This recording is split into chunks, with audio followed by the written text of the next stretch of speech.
Soy un tipo que me he preparado toda la vida, me gusta, amo la lectura, nunca dejo de prepararme posiblemente hasta el día en que me vaya de esta dimensión. Trato de mejorar espiritualmente todos los días y en definitiva amo lo que hago. Yo me eduqué en la escuela José Belisario Pacheco, recordará usted, 16 de abril, prácticamente desaparecida ahora, 16 de abril. Luego fui al colegio La Salle de los Hermanos Cristianos. Cerca de la casa. Cerquita de la casa, una cuadra de la casa. ¿Llegaba pronto, pero? Llegábamos pronto porque realmente los hermanos tenían un sistema de disciplina muy controlado. Lo que recuerdo en la escuela José Belisario Pacheco, más dedicados a jugar fútbol. Era nuestra el Lindos.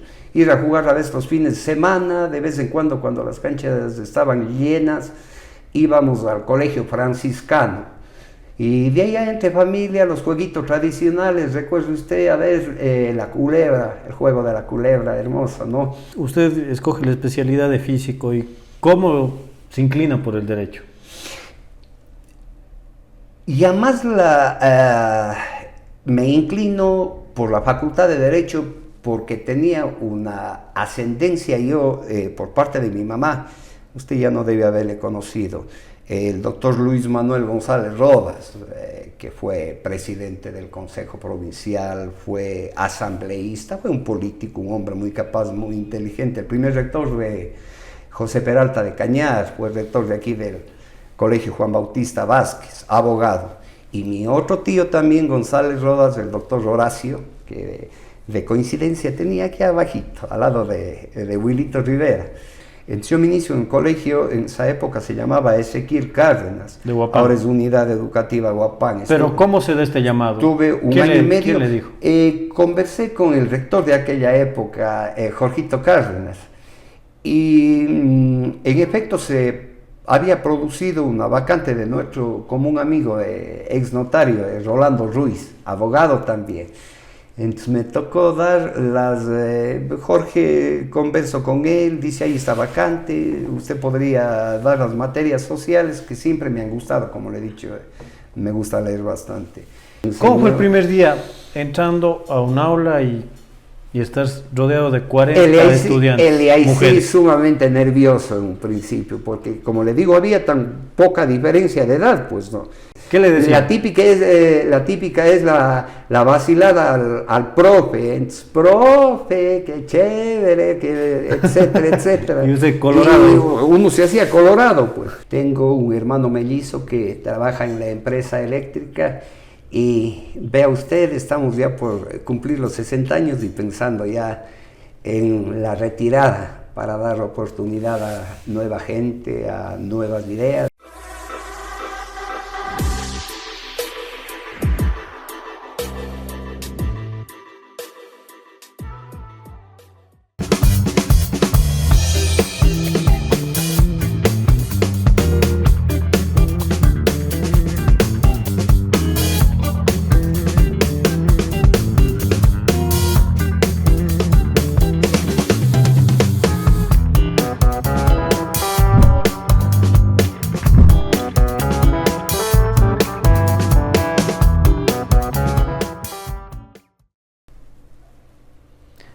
A todas las personas que se conectan con Ecos del Cañar, bienvenidos a un programa más del Otro Perfil. En esta oportunidad contamos con la presencia del doctor Paul Castañer, docente de la ciudad de Azogues, autoridad, rector de algunos planteles emblemáticos de nuestro cantón.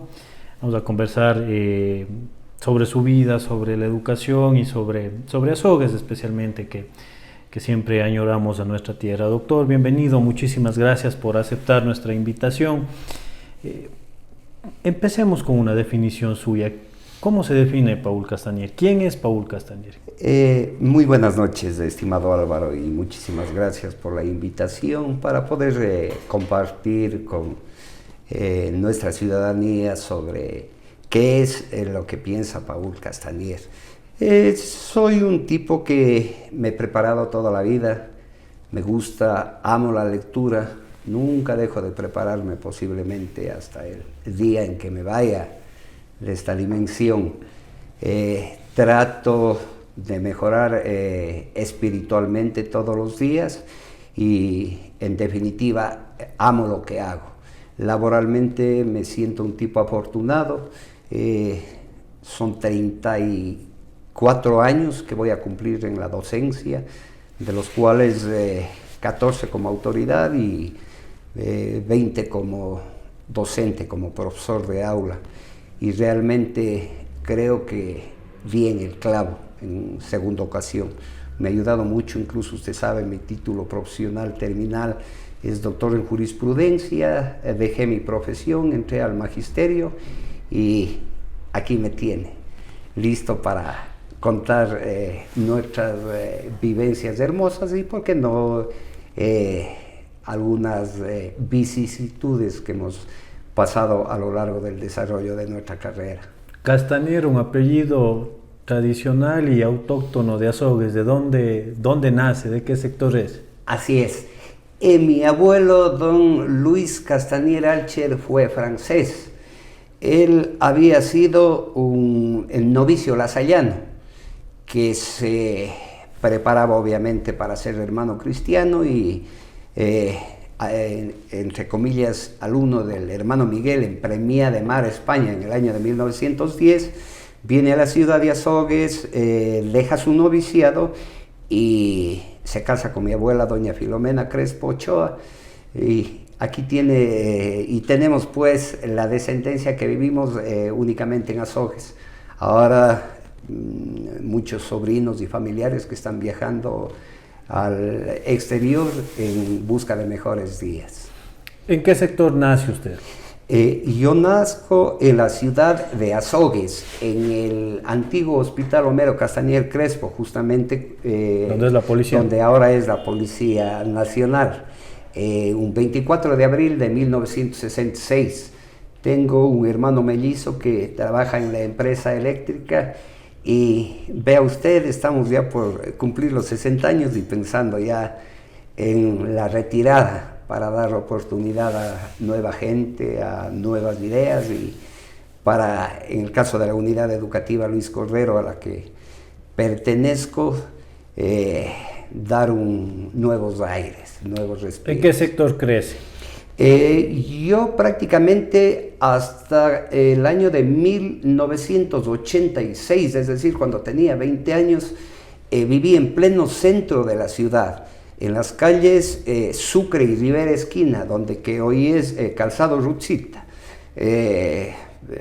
Doña Rutzita le compró la casa a mi papá y de allí nos pasamos a vivir acá en el sector de Opar, más arriba de las cabañas de Freud, en la calle Padre Armando Fajardo. Es decir, desde 1986 hasta la fecha, excepto unos 7 años, cuando estuve casado, que me fui a vivir en la parroquia Borrero. Y de allí en adelante, como le digo, en sector Opar, se llama ese. ¿Cómo era el Azogues de antes? ¿Cómo era el Azogues? Por ejemplo, en estos dos sectores que usted crece, en la calle Sucre y ahora en Opar. A ver, al hablar de la primera casa en la que me crié prácticamente, había más movimiento, pero en todo caso, Azogues siempre ha sido una ciudad franciscana, una ciudad tranquila.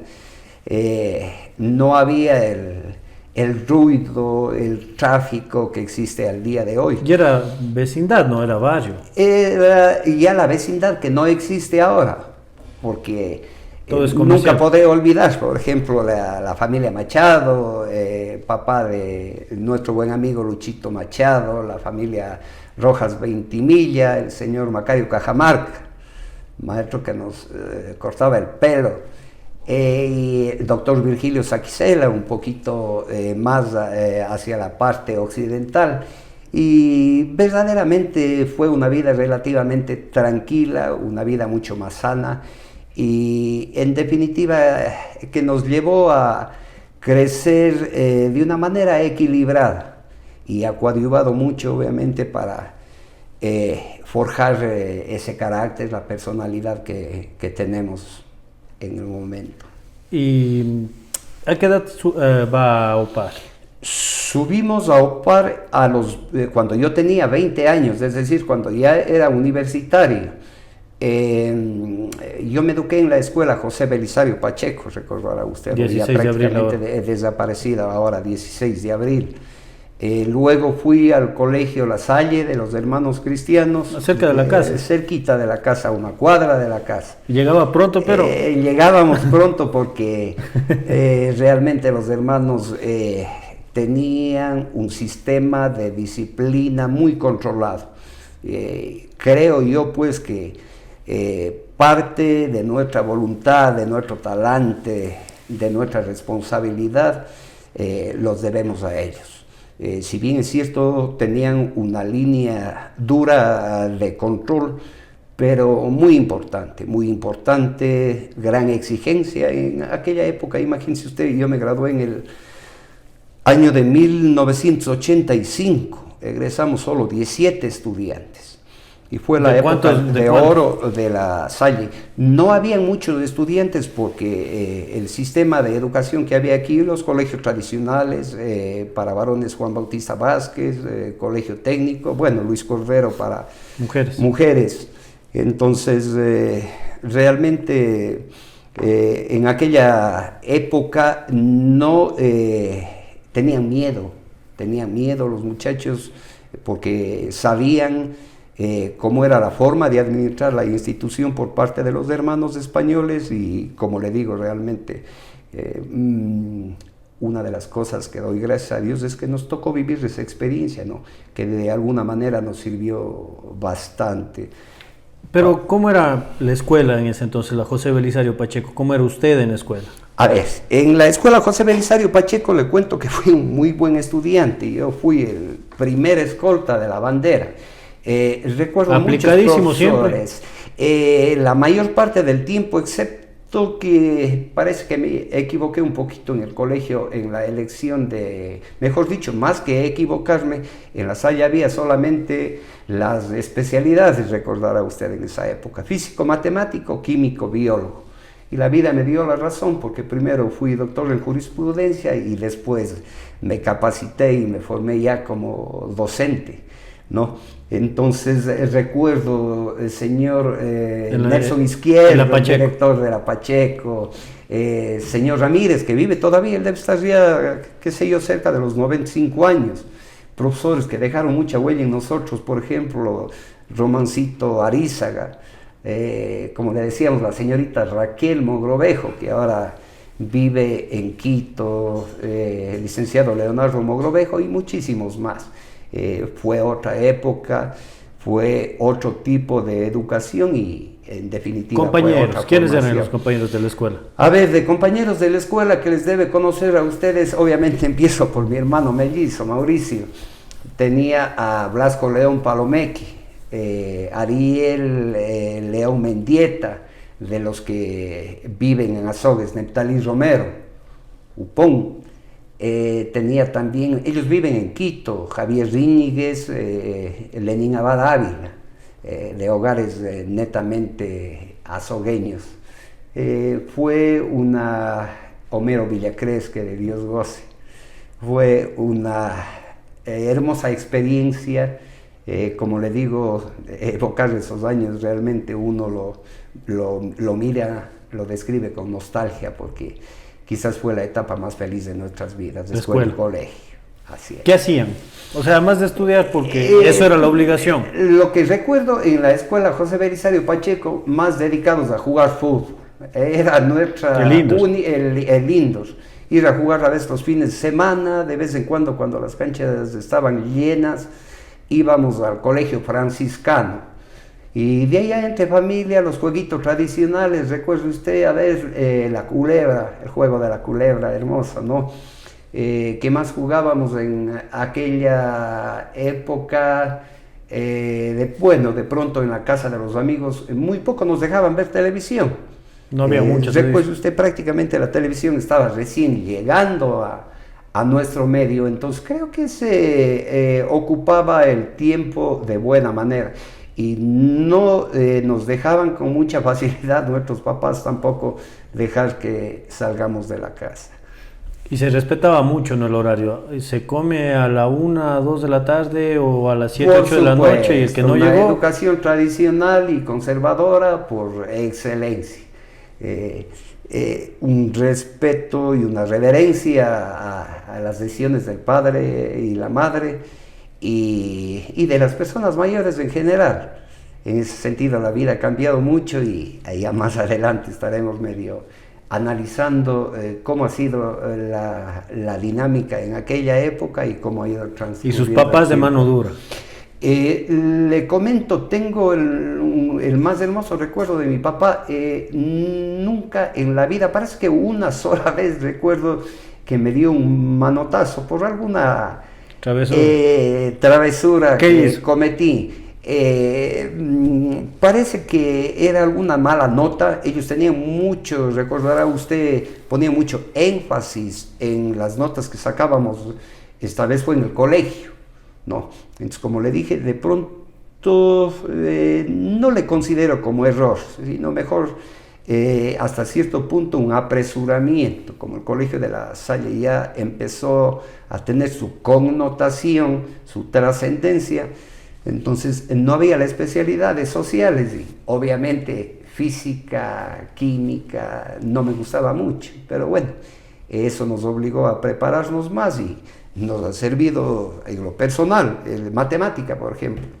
El arquitecto Luna, que le entrevistaban días pasados, me ha servido muchísimo en los concursos que he participado, para rector sobre todo, porque ahora en las pruebas de razonamiento múltiple entran matemáticas a todo nivel. Claro que no es muy complicado, ¿no? Pero ya si hablamos de una ecuación, por más sencilla que sea, eso les toman en las pruebas y me ayudó mucho, me ayudó bastante y nos ha permitido, como le decía en un principio, creerme un triunfador en mi vida laboral, muy contento, he amado lo que he hecho por sobre todas las cosas y eso ha permitido que lleguemos a donde que estamos y que podamos ya estar cerca del retiro y salir con la frente en amplia. Bien, en el colegio, ¿a quiénes vas recordando? ¿Quiénes van? A ver. ¿O ya tenían jorguita de amigos ya? En el colegio de compañeros nos graduamos solamente 17. Le comento que en el mes de junio del 2024 nos reunimos a los 40 años. Hubo unos 3 o 4 compañeros que nos volvimos a ver a los 40 años. Entonces recuerdo, subieron desde la escuela Lenin Abad, Javier Íñiguez no vino, Neptali Romero, el ingeniero Ramiro Peñafiel de la empresa eléctrica, nuestro amigo de Huapán, es un gran albañil, Ruperto Carangui, Ñato Esquivel, que trabaja en el municipio, ingeniero Richard Rodríguez. Vea usted, son gente que al salir de La Salle, recuerdo Neptali Romero y Richard Rodríguez fueron a estudiar en la Politécnica de Quito, obtuvieron sus títulos de ingenieros que en esa época realmente no era. ¿Qué le lleva a La Salle? ¿La cercanía? Por un lado, la cercanía, estamos hablando que estaba a una cuadra exacta de mi casa. Y por otro lado, como le decía yo, la connotación que empezó a tener el colegio por la exigencia y sobre todo por la disciplina que infundían los hermanos españoles. Sobre todo el hermano Julián, eran realmente sabios. El uno se encargaba de lo que eran profesores que daban hasta 5 o 6 materias. Por ejemplo, Félix daba física, química, electricidad, cuando tenía que dar matemática. En cambio, Julián, que llegó a ser rector, él daba filosofía, de acuerdo, el existencialismo de Søren Kierkegaard. Él realmente nos enseñó muchísimo y nos sirvió en la vida. Eso es quizá lo más importante. ¿Tenía otras opciones en mente o se cerró a La Salle? Lo que pasa que, ¿cuál era la idea en aquellos tiempos? Como solamente había 2 opciones para escoger, Juan Bautista o técnico de los colegios tradicionales, emblemáticos, en el técnico más se dedicaban, creo que en esa época incluso solamente había bachillerato técnico, dudo mucho que haya habido bachillerato en ciencias. Entonces, les repito, ahí fue un poquito más que la misma inclinación propia, fue más una persuasión, una exigencia ya de nuestros padres, pues, ¿no? Porque ellos siempre lo que perseguían con el carácter de ellos. ¿Y su hermano también en La Salle? En La Salle. ¿Cómo fue eso? ¿Cómo fue esa experiencia de educarse, de vivir con el mellizo? Es una experiencia hermosa, le comento. Hasta el día de hoy que somos vecinos, vivimos prácticamente separados prácticamente por una puerta. Es una relación especial, si bien es cierto, yo he tenido 8 hermanos, y de los 2 matrimonios de mi papá. Del segundo, mi hermano mellizo y un hermano menor, que es médico y trabaja en la ciudad de Cuenca. Entonces, continuamente estamos pendientes del uno del otro, y cuando ustedes escuchan de qué tan cierto es que esas relaciones son más unidas, más homogéneas, es verdad. Definitivamente ya el hecho de estar desde el vientre de la madre, nosotros somos mellizos, como les decía, bivitelinos, que nos diferenciamos de los gemelos que vienen en una sola placenta. Entonces hace que estemos, como le digo, más pendientes, siempre en contacto y con una las travesuras igual. Exactamente iguales, a tal punto que yo recuerdo que nos vestía igual nuestra mamacita hasta los, qué sé yo, posiblemente 4º, 5º grado, pero ya después nos empezó a dar vergüenza porque ya nos molestaban, entonces todo compraban de 2 en 2 las prendas de vestir y de allí sí. ¿Qué travesuras hacía con su hermano? Normalmente, como nuestros padres, eso le digo, nosotros vivíamos llegamos a vivir hasta 6 hijos en la misma casa. Compartíamos el cuarto, entonces íbamos a todo lado, jugábamos iguales, si teníamos que ir con nuestros padres, hacíamos las mismas visitas hasta que nos graduamos de bachilleres. Ya una vez en la universidad, él optó por economía y yo opté por derecho, entonces, y allí prácticamente la situación fue cambiando y, en definitiva, hasta el día de hoy, que si bien es cierto, él tiene su hogar, pero como le digo, somos vecinos, nunca dejamos de estar pendientes de lo que hace el uno y de lo que hago yo. Usted escoge la especialidad de físico, y ¿cómo se inclina por el derecho? Ya más me inclino por la Facultad de Derecho porque tenía una ascendencia yo por parte de mi mamá. Usted ya no debe haberle conocido. El doctor Luis Manuel González Rodas, que fue presidente del Consejo Provincial, fue asambleísta, fue un político, un hombre muy capaz, muy inteligente. El primer rector de José Peralta de Cañar, fue rector de aquí del Colegio Juan Bautista Vázquez, abogado. Y mi otro tío también, González Rodas, el doctor Horacio, que de coincidencia tenía aquí abajito, al lado de Wilito Rivera. Tuvo muchísimos años el consultorio, entonces hizo que sobre todo mi tío Horacio me vaya persuadiendo, y en efecto hasta cuando me retiré ya en el año 2009 del ejercicio de la carrera, era prácticamente lo que antes llamaban amanuense de mi tío, y obviamente que se aprendió muchísimo, pero no me gustó por la dinámica en sí de la abogacía. ¿Tenía otra opción? ¿En el colegio? En el colegio no. A pesar, imagínese usted, y eso que en aquella época sí habían pues, las pruebas de orientación vocacional, recordará. ¿Y tenían la especialidad? Sí, tenían la especialidad, entonces no sugerían obviamente nada más, ¿no? Ahora ya no hay nada de eso. Pero sin embargo, vea, la vida me terminó dando la razón porque me precio, repito, de haber vivido ejerciendo una carrera que me encantó, la formación de las juventudes. ¿Y estudiar Derecho en Cuenca? En la Universidad Estatal de Cuenca, en la Universidad de Cuenca. ¿Ida y vuelta? Experiencia hermosa. Ahí, por ejemplo, nos sirvió bastante también porque fuimos a vivir en la ciudad de Cuenca con mi hermano. Entonces, o sea, los dos. Ya sabe, sí, ventajosamente vivimos en una casa familiar, pero entenderá usted que ya el hecho de adquirir independencia mismo, complementado con la pobreza del ser estudiante mismo, ¿no? Nos obligaba ya a tener nuestras propias decisiones, cada quien tenía nuestro horario de estudios y de almuerzo, de merienda, entonces viajábamos los días domingos y regresábamos los días viernes. O sea, les tocaba cocinar igual.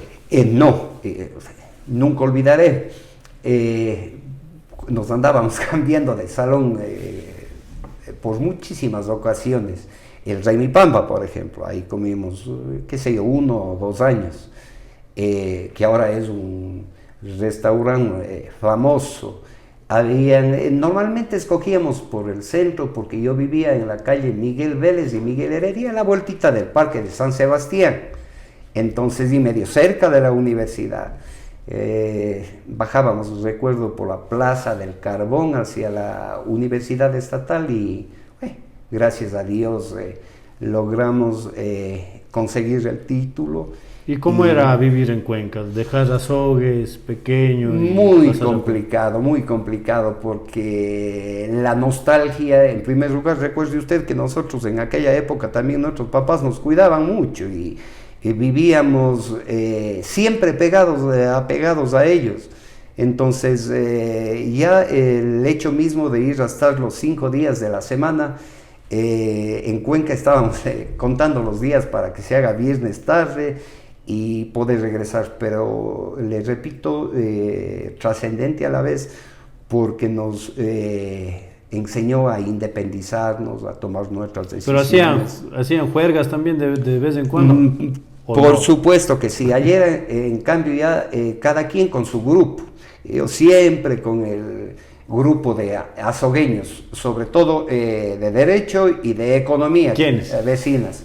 Por ejemplo, tenemos de los que más recuerdo, Juanito Vélez, ingeniero Vélez, que fue profesor en el Colegio Técnico muchos años también, Julio Vintimilla, que hoy vive en los Estados Unidos, Pepe Carpio, ingeniero eléctrico, el finado Carlitos López, que falleció en un accidente de tránsito, jovencito, apenas se graduó, los hijos del doctor Efraín Crespo, Miguel y Jorge Crespo, con ellos compartí un departamento ya cuando estuve en 5º año y trabajé unos 2 años y medio en la oficina del defensor público de la función judicial de la SUAY, que si bien es cierto, no se puede decir que me arrepienta, ¿no? Sino simplemente eso hubiese marcado otro destino completamente diferente para mí.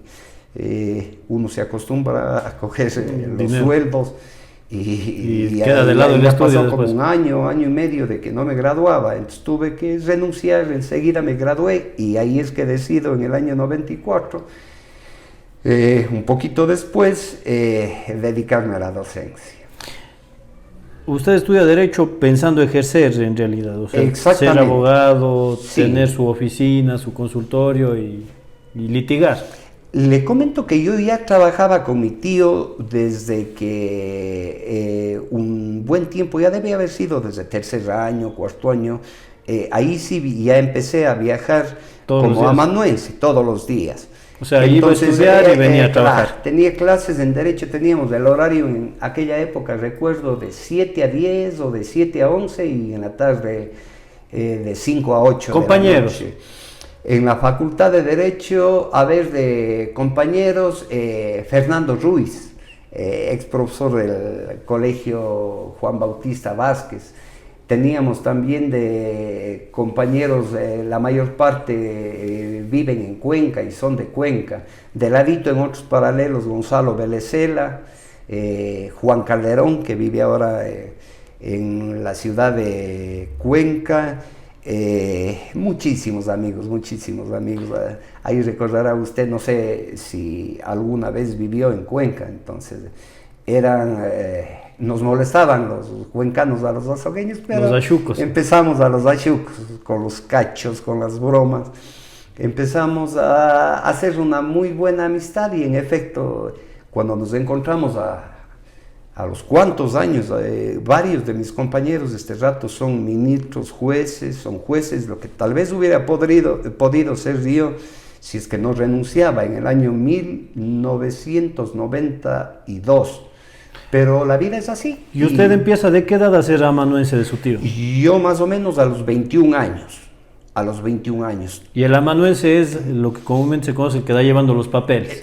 No. Nosotros escribíamos, recuerde usted, las máquinas de escribir convencionales.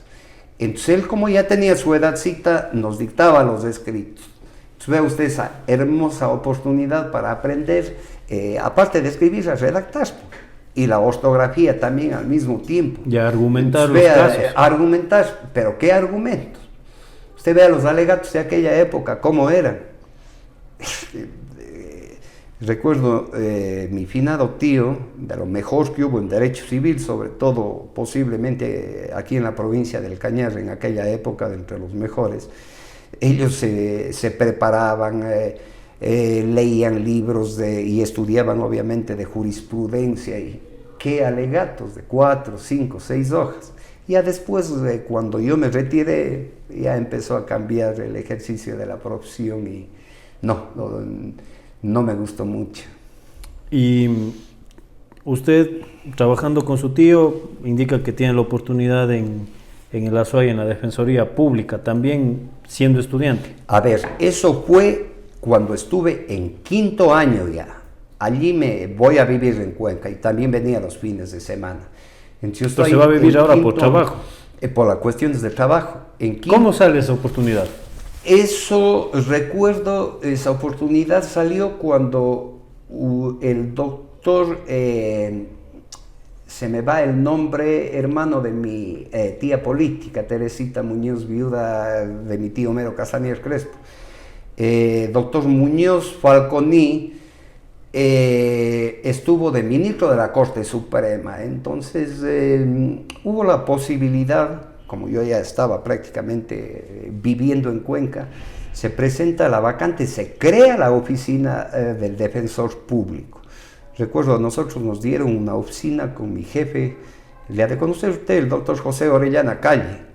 Él es prácticamente quien organiza este grupo coral que siempre se presenta en la Casa de la Cultura, ya me voy a recordar el nombre, la Rondalla Cañari. Entonces fueron 2 años bonitos, también una gran amistad con el doctor Orellana. ¿Y qué hacía en la Defensoría Pública? En esa época él defendía de oficio los juicios, sobre todo de personas que eran privadas de la libertad, normalmente delincuentes. Tenía que defender de oficio a quienes no tenían el dinero suficiente como ¿Y usted para qué hacía el abogado.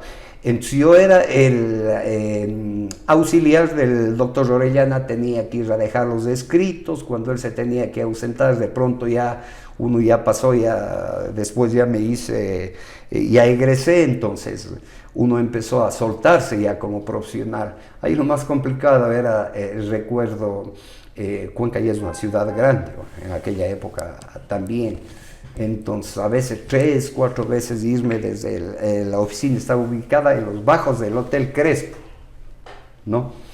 Y me tocaba caminar bastante para ir a dejar los escritos de, qué sé yo, ya sea en la corte mismo de Cuenca, tenían varias oficinas en diferentes lugares. El tribunal de menores estaba más lejos todavía, eso era por la Padre Aguirre.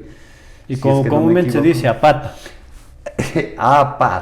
A pata, porque como le digo, normalmente la gente que defendíamos nosotros era de prácticamente no tenían ni un solo centavo, entonces ese fue el trabajo, ¿no? ¿Qué le tocó ver en ese tiempo, en esos 2 años? A ver, en esos 2 años muy importante. En primer lugar, ayudar a gente pobre, gente de escasos recursos económicos. Como le digo, los presos que no tenían para pagar un abogado.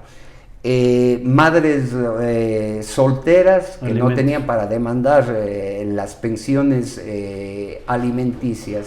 Y uno que otros casos penales cuando se requería del caso.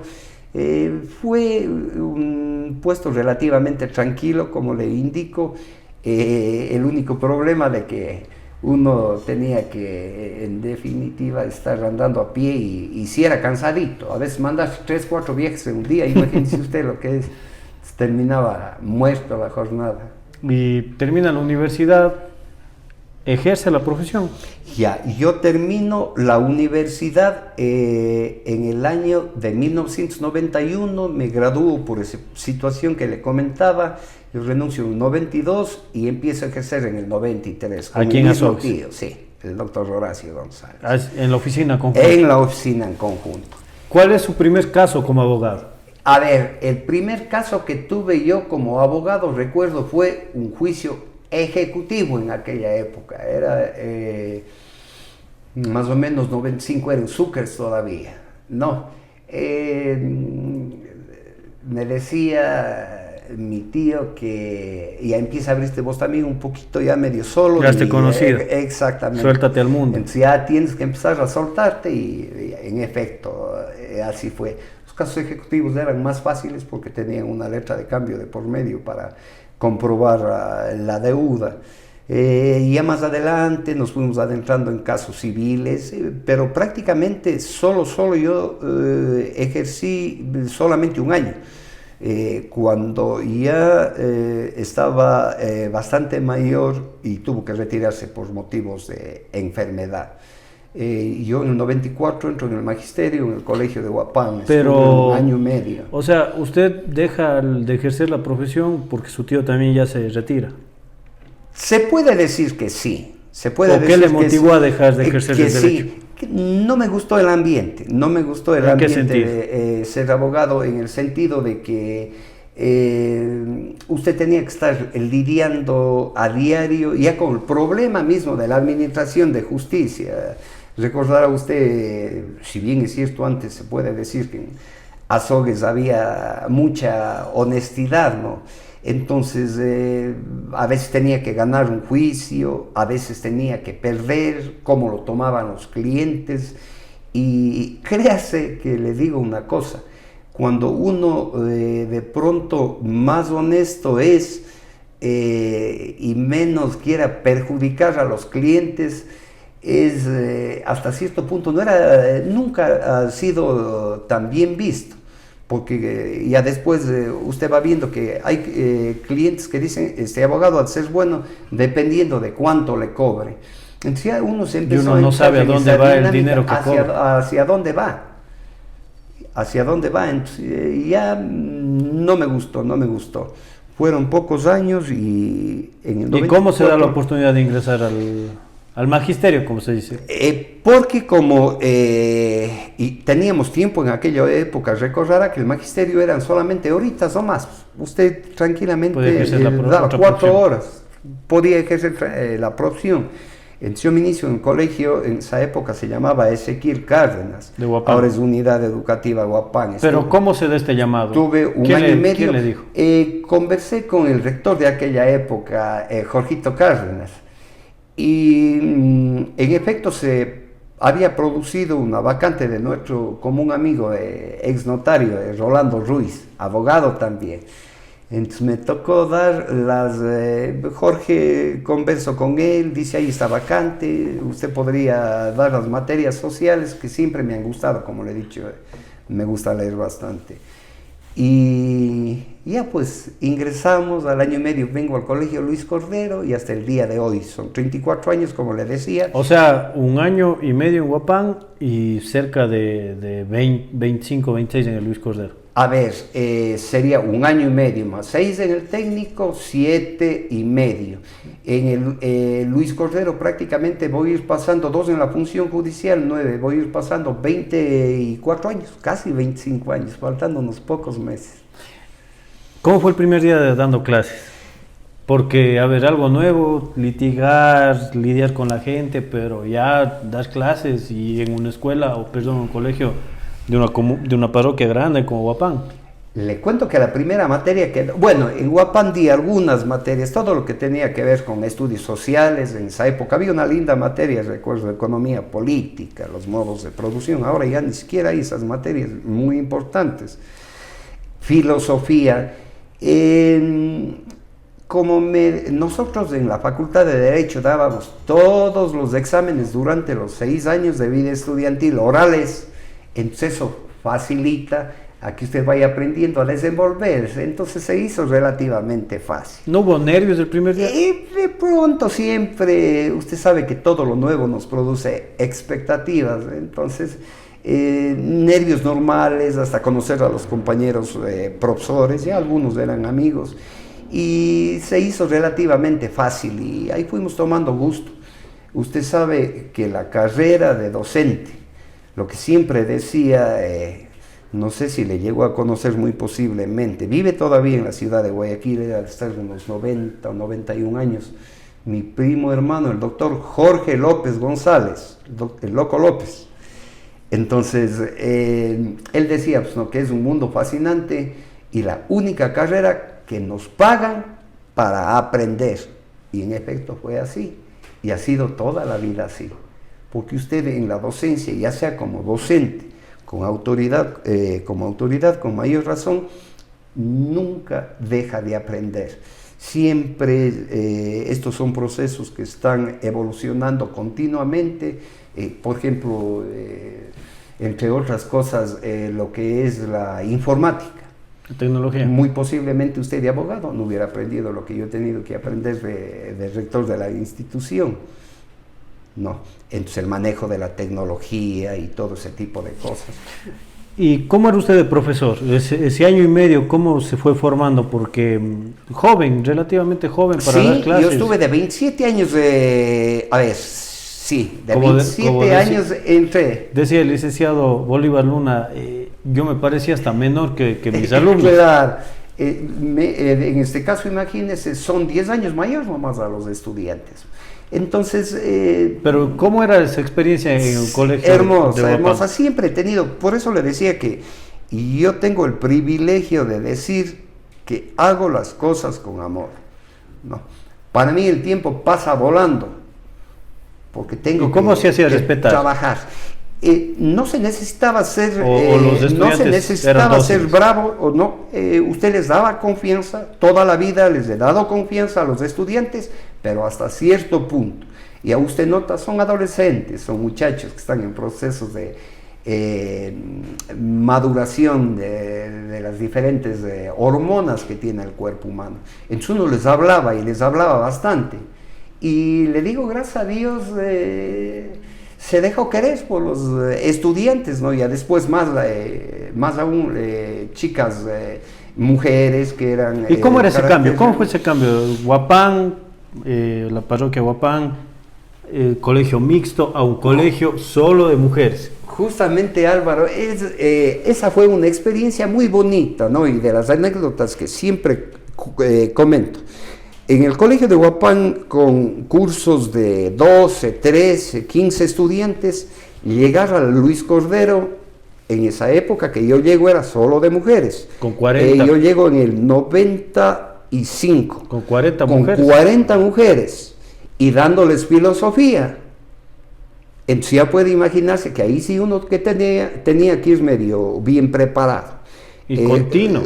Con mucho tino. Bueno, las leyes no eran en esa época tan sobreprotectoras, ¿no? La Constitución no fue tan garantista. Esto se vino a complicar un poquito a raíz de la Constitución de Montecristi en el 2018, que contempla... 2008, perdón, que contempla todo tipo de prerrogativas en favor de los estudiantes.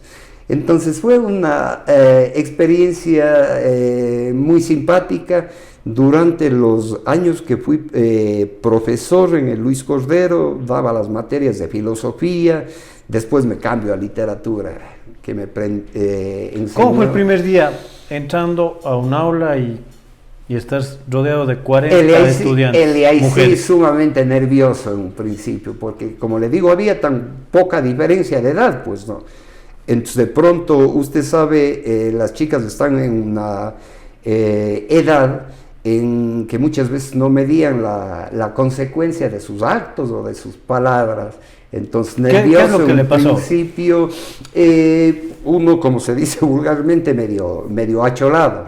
¿no? Entonces, hay, pero las se estudiantes aprendió propiciaban pronto. eso, el Por acholo. supuesto que sí, por supuesto que sí. Entonces, ¿Qué le decía? la típica es la vacilada al profe. Entonces, profe, qué chévere, que, etcétera, etcétera. Y usted colorado. Y uno se hacía colorado, pues. Entonces usted empieza a lidiar con esos cambios que se dan, pero gracias a Dios nos acoplamos enseguida y si es que no me equivoco debe ser por el año 2011, 2012, vea usted, es decir, unos 18 años después se hace el colegio Luis Cordero mixto, es decir, se opta por la coeducación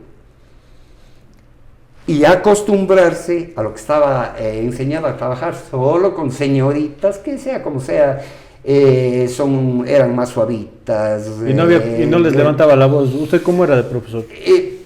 Les repito, les he dado confianza toda la vida, pero y cuando usted nota que ya empiezan medio a querer seguir por otro ladito, a faltarle el respeto, tenía que frenar. No. ¿Qué les pasa, chicas? Entonces allí una pequeña lección de vida, ¿no? Enseñarles que si uno les va a dar la confianza, si uno quiere tener una linda relación como profesor y estudiante, tiene que haber el respeto mutuo. Gracias a Dios, le digo, prácticamente nunca tuve problemas en mi vida y, repito, gracias a Dios, agradezco denuncias en el colegio, en el distrito, jamás. Pero si habían las madres y padres de familia que dará viendo, es inquieta, dará nomás. En esa época que le estoy diciendo yo, del 95 hasta el 2011, 2012, todavía era la situación era un poquito más suave, no había tanta protección. Por eso le digo que recién a raíz del 2008 con la Constitución de Montecristi y ya el hecho de que los profesores de Luis Cordero no estuvimos acostumbrados a tratar ya con varones, entonces fue un cambio radical, ya empiezan a generar las típicas peleas, problemas, puñetes entre los muchachos, entonces cambió la situación comportamental. ¿Qué anécdotas tienen en el aula? Uy, qué hermosos, de lo que siempre conversamos entre amigos, entre compañeros, quizá Álvaro, una de las mejores y más simpáticas de analizar, pues es de las giras de fin de año. Usted iba a acompañar a usted. Yo les acompañé posiblemente a unos 10 años a las giras, hasta el 2009 en que, porque las chicas ya nos conocíamos, que uno les acompañaba, entonces ellos preferían, decían, profesores yo siempre di sociales, y verá que hablando de lo que es clases económicas mismo, en físico y química, era ya gente más de la ciudad, entonces en sociales era mezclado ciudad y campo. Entonces, si los unos hacían, por decirle, $3,000 para la gira, los de sociales era ya con $1,000. Entonces esa fue una experiencia simpática, muy agradable, porque hasta el 2009, repito, en que me designan vicerrector primero yo era primer miembro del Consejo Ejecutivo, Consejo Directivo se llamaba en aquella época, y por esa situación me designan vicerrector, luego de la renuncia de la licenciada Lucila Coronel, que fue 23 años rectora, mi prima hermana. Se les acompañaba con el mayor de los gustos. Y cuando todavía era permitido legalmente que los estudiantes vayan de gira. A eso voy. Yo la última gira que me voy es la del 2009. Pero ya como rector yo entro en el Luis Cordero en mi primera estancia del agosto del 2010 hasta el 2015, 5 años. Ya empieza a limitarse, porque las giras, recordará usted que habían muertos porque se ahogaban, de pronto entraban al mar, medio tomado unas cervezas, unos tragos y en definitiva ya la situación cambia. A tal punto que en el 2013, 2014 ya ningún profesor quería acompañarles a las giras, porque eso en vez de convertirse en una distensión, en ir a disfrutar, ya se convirtió en un problema. Chicos que, repito, con varones, que se iban escapando a las 2, 3 de la mañana, ya uno se dormía de lo cansado que estaba, y estamos hablando de normalmente a lo que más les gustaba ir a Atacames, Montañita, más Atacames en esa época. Entonces vea usted cómo cambió la situación hasta que en el 2015, 2016, ya qué problemas habrían a nivel nacional, que el mismo ministerio ya prácticamente decide suspender las giras hasta el día de hoy. Porque llega el aula, ¿qué recuerda? O sea, más de lo que le hacían a cholas las alumnas. En el aula... ¿alguna anécdota que siempre recuerde? A ver, anécdotas bonitas, cuando daba literatura, no, sí, cuando daba literatura, por ejemplo, había una técnica que fue creada por nuestro amigo Iván Petrov, de que cada quien iba diciendo una palabra y teníamos que terminar elaborando un poema, una poesía, bajo la dirección, en este caso, del profesor. Entonces también quinto, sexto curso, 16, 17 años, las chicas románticas, pues no, siempre, normalmente ellas lo que querían es que les ayudemos a iniciar y a rematar. ¿Por qué? Porque ellos decían que lo más difícil es el primer verso y el último verso. Entonces, vea, cosas bien simpáticas, y obviamente del Colegio Luis Cordero han salido...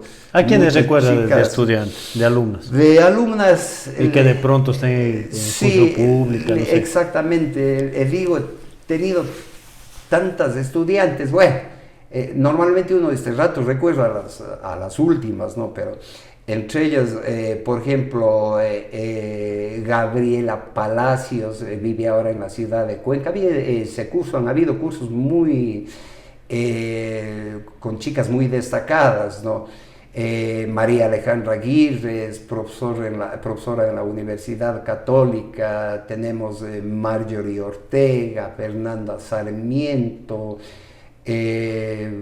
muchas están de jueces.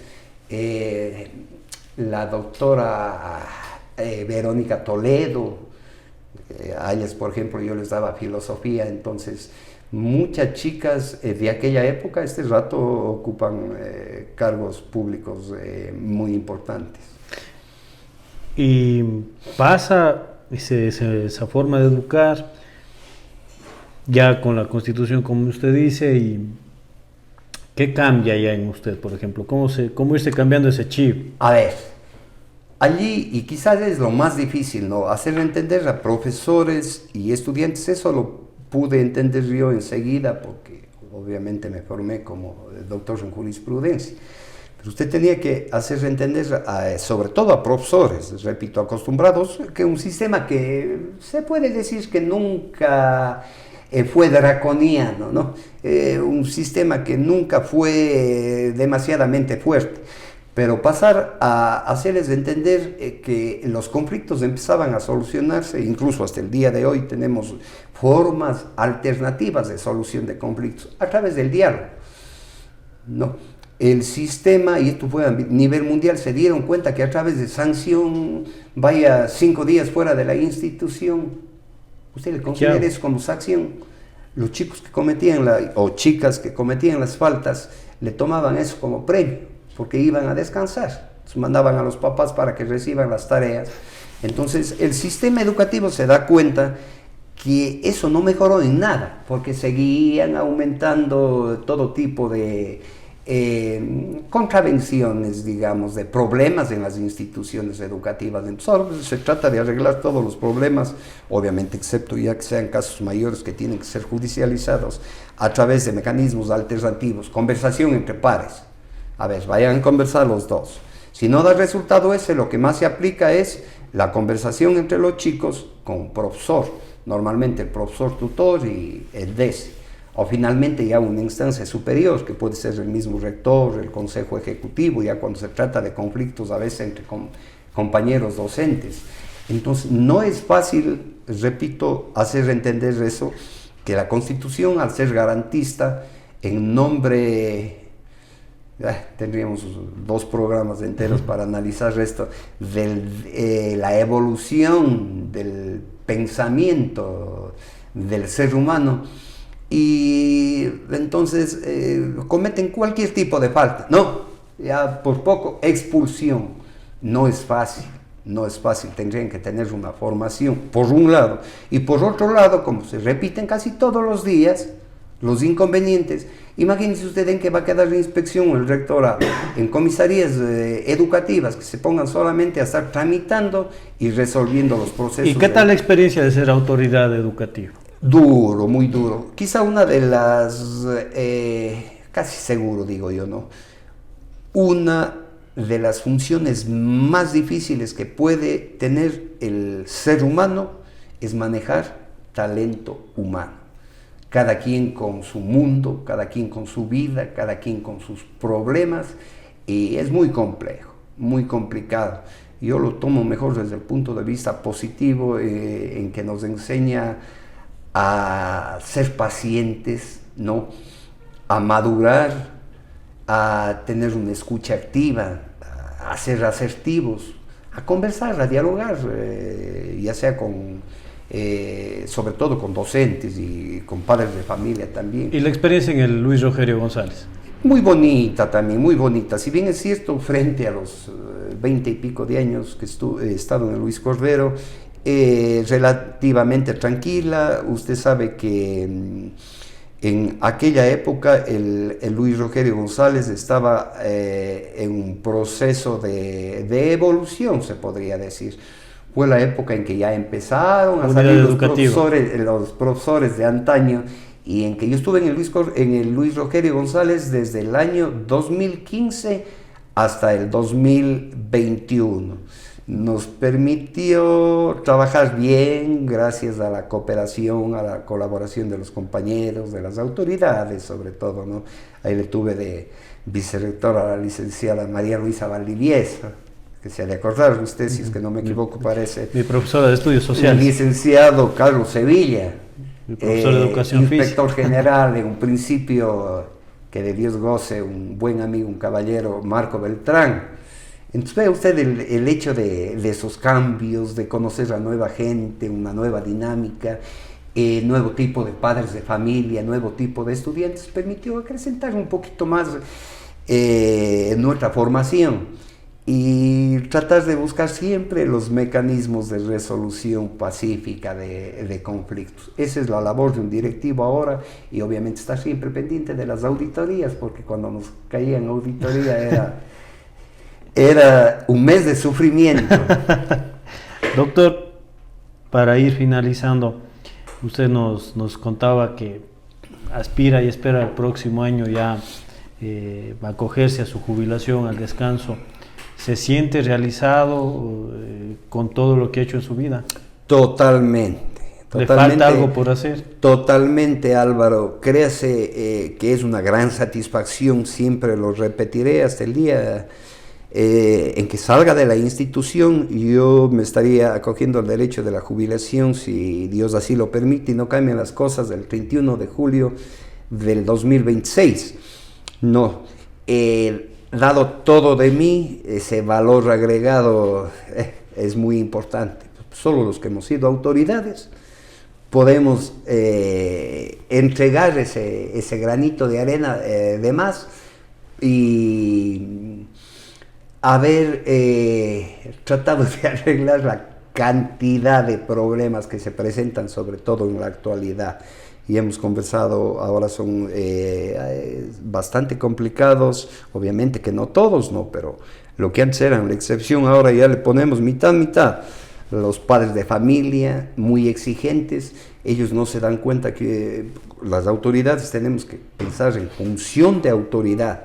Entonces, si ustedes se habrán dado cuenta, es una sociedad y un mundo deshumanizante, en donde prevalece el individualismo. Solo me interesa lo que pienso yo, lo que me pasa a mí y lo que me pasa a mi hijo. Pero ya en el momento en que usted le dice, pero tiene que pensar en el otro chico también, en el agresor, en el agredido, eso allá. Usted en las instituciones no va a cambiar la formación. La formación a sus hijos, mi estimado amigo, usted les da en la casa. En los colegios lo que hacemos es un poquito medio fortalecer, académicamente, reformar, nada más. Usted hablándole en la escuela deja de ser violento su chico, y esa es otra de las lindas anécdotas que nos pasa repetidamente. Vea señora, hemos conversado, etcétera, tenemos un informe de DS, informe de profesionales, necesita el psicólogo yo. Usted ha de necesitar psicólogo, doctor, yo no estoy solo hablando de psicólogo, ojo. El rato que le habla de un psiquiatra es peor, porque creen que ya tomar la medicación es únicamente para los que están locos. Entonces, sea como sea, se ha contribuido, como digo, de la mejor manera, y el momento que tenga que salir me sentiré sumamente realizado y me dedicaré a vivir, porque eso sí, ser autoridad de una institución grande ha sido esclavizante. Ni cuando está en vacaciones, usted en primer lugar no puede sacar el mes entero de vacaciones, y ni cuando está en vacaciones estar tranquilo, porque ya le llaman para esto, que para el otro, para la otra situación. Que no sea mal. Entonces los cupos, vea usted ahora, o sea, ya no se maneja como antes. Ahora los cupos cogen los mismos padres de familia a través del sistema en línea, pero no compren un hito más.